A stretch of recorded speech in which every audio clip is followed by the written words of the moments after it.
Welcome to our channel. Today we how to connect Authy for MFA backup and device migration. Quick tutorial step by step clearly. Start by downloading the Authy app from your device's app store. Once installed, open the app.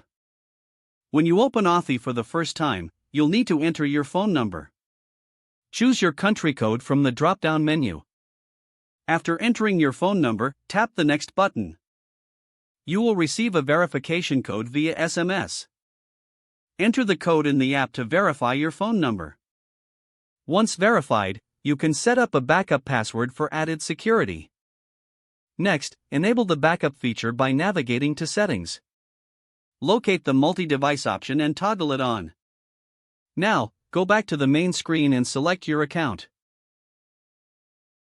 To add a new device, tap on Add Account.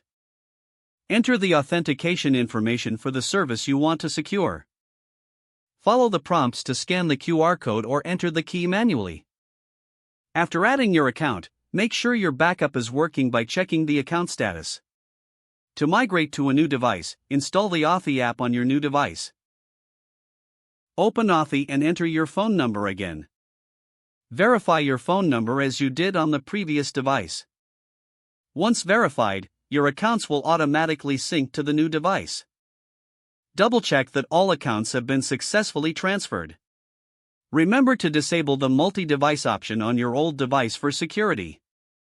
Your Authy app is now set up with multi-factor authentication, backed up, and successfully migrated to your new device.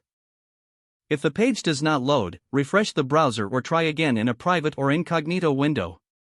Make sure you are using the correct email address, then retype it carefully to avoid small typos. If your password is not accepted, use the reset option and create a new strong password you can remember. Check your spam folder for verification or security emails, then complete any requested confirmation steps. Enable two-factor authentication if available to improve account security and reduce unauthorized access risk.